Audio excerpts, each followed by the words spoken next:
Placed there in 1938. You can hear the cars passing by. But prior to 1938, it was a solid roadway. But they went in 1930, they put in this metal grid. Now, a local story, it's a legend, it's not true, but there's some that will tell you the reason why they put this metal grid in is because of the 1937 flood. Because the 1937 flood destroyed the bridge, removed it from its foundation. So they decided to go in 1938 put in this metal grid. So the next time high waters, the water would go through the bridge instead of threatening to destroy it, which would make sense. That would happen. The water would actually go through the bridge instead of removing it from its foundation, destroying it.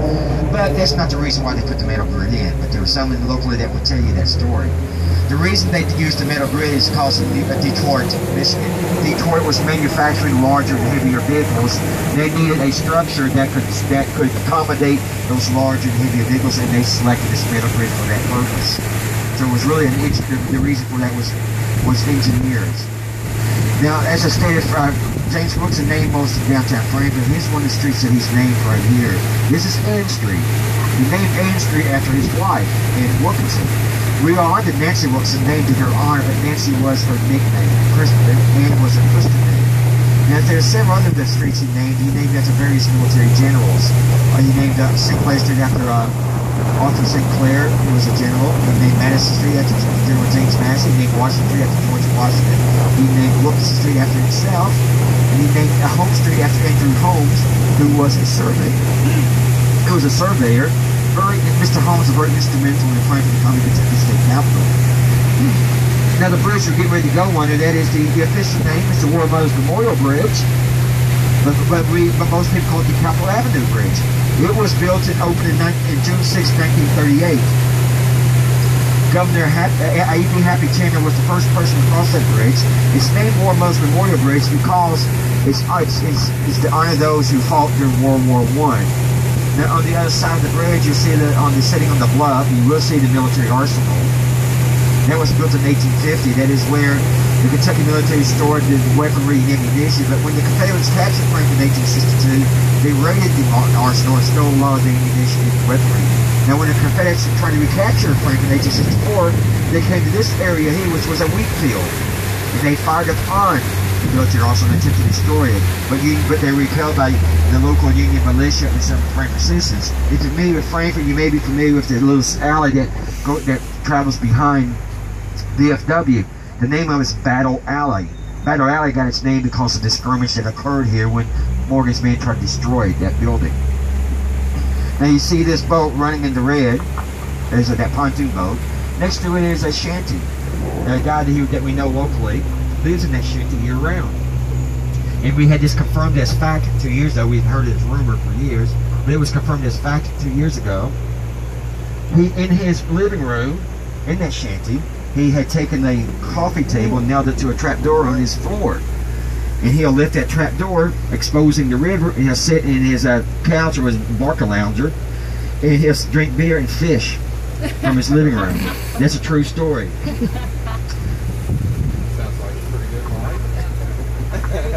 That's a fishtail if I ever heard one.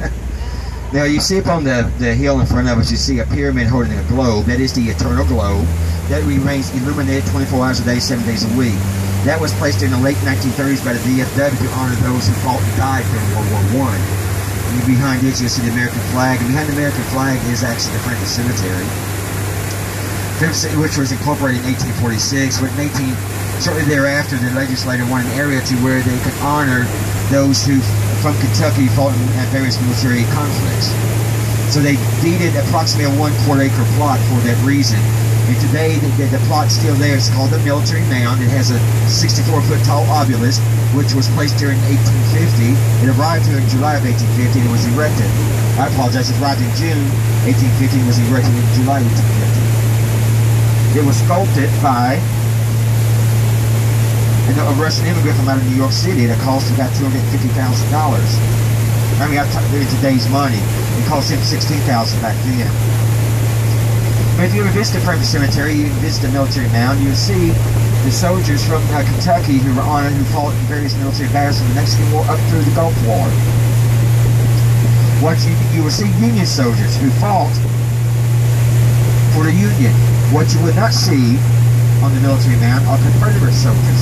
Confederate soldiers are not buried on the military mound. Those who fought for the Confederates are simply buried in the military. They are buried in a low-lying valley in the Frankfort Cemetery. They're not elevated on the mound like the Union soldiers are. Now this area here, this is Paul Sawyer Drive, named after the Impressionist artist Paul Sawyer, who died in 1917. But before that became a residential area, that was a distillery, Hermitage Distillery. Hermitage Distillery was not allowed to continue distillation during Prohibition. It was closed. But shortly after it closed, the facility did become a furniture manufacturer, manufactured furniture that was shipped all over the nation. But it went out of business in the late 1930s or early 1940s. In the area, the buildings were eventually demolished and became residential. But if you ever travel toward Paul Sawyer Drive, you go around across the street named Hermitage Drive. Hermitage Drive was named because of the distillery that once stood there. And also closed in Prohibition, on the opposite side of the river where you see this boathouse and you see a beautiful house on the bank. There was a distillery that once stood there. It was Springhill Distillery. And you'll see behind the house, you'll see some rock work. That rock work that you see behind the house is what's left of the distillery that once stood there. Like I said, it closed during that Prohibition, never reopened. But you can see the rock work and behind the stonework, behind it, it's what's left of that distillery.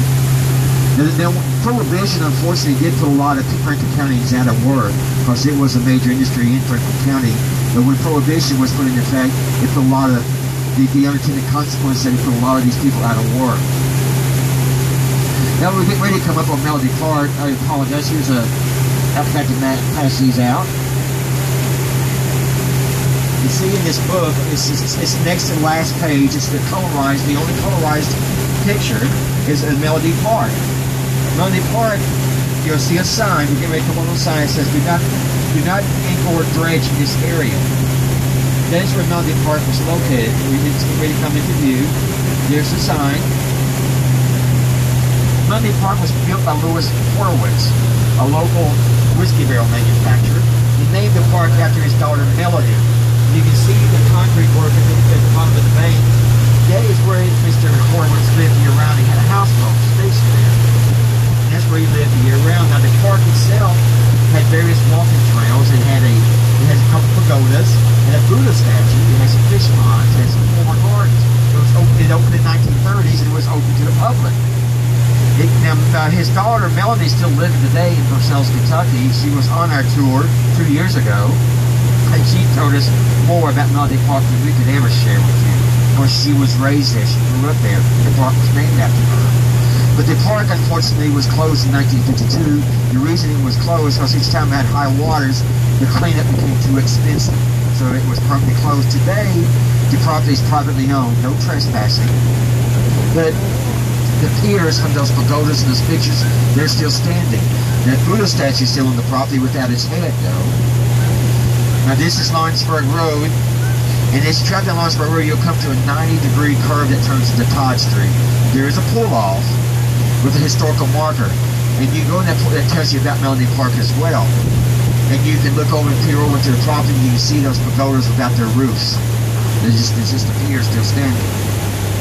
Now we're getting ready to come up on the dome of the state capitol. You'll be able to see it in the distance. This is the fourth state capitol building. The first two state capitals was destroyed by fire. The third state capitol, built in 1830, still standing today at the old Capitol lawn. We know that's the old state capitol. Right over this brick building here. In 1850, the legislators determined that the state capitol could no longer was too small to accommodate government business, so they contracted with a local architect to design an extension. Because originally the state capitol would be extended to accommodate state business, but the architect's design was too large for that area, so they had to go to a different location. That opened up an opportunity for Lexington and Louisville to argue that the state capitol should be moved to their city. And that became a very bitter battle between Lexington, Louisville, and Frankfort. The battle lasted for decades, so feelings were hurt. But eventually the question was resolved when the legislature appropriated $1 million to keep the state capitol here in Frankfort. The first order of business was to find property to build the state capitol. And they approached this property where the state capitol is standing today. It was purchased from the Hunt families. And the Hunt family had a horse race track in that area. There is a book that I used to have, but I think it's missing now that I kept on the boat. I think somebody may have taken it. I don't know who. But anyway, I used to have a book that had a picture of the old horse race track that stood on the grounds where the state capitol standing today. And amazingly, in that picture, you see the land is very low-lying. And the state capitol today is elevated. The reason why it's elevated today is because they determined that the volume of the building would be too great for the low-lying area and it would cause too much erosion. So they brought in landfill and they elevated the state capitol. Now, groundbreaking for the new state capitol was in 1904, and the building was completed in 1911. And a lot of the stone used for the building of the state capitol was removed from here in Frankfort at the old rock quarry, which we already passed. If I can remember, I'll point that to you on the way back. Now, this is a private boat dock. The reason why we point out this boat dock is because there's this houseboat here that you see with the blue trim. Behind it, you see the cat's paws. This boat dock was owned by the Lynch family, and these were the Lynch brothers. Two brothers hand-built this boat in 1950s. They hand-built that boat, and it's still floating today. One brother, unfortunately, passed away 2 years ago, but it's amazing that that boat was hand-built and it's still floating today. They hand-built it in the 1950s. Contrary to that, there's another boat at the end of the dock, and you see the name of that boat. If you look at the end of the boat, you see what it reads. It's the name of that boat. It reads, "Hope It Floats." And there's a reason for that. That boat was built by a manufacturing plant. That was not hand-built. That was professionally built. So they bought this boat and they put it in the river, and shortly after putting it in the river, it developed a leak. It started sinking. So they had to remove it from the river to have the leak repaired. And they put it back into the river. And shortly thereafter, it developed another leak. They took it out, repaired it again. And then they put it back in the river, and they put it back in the river this time. They named it Hope It Floats. Now,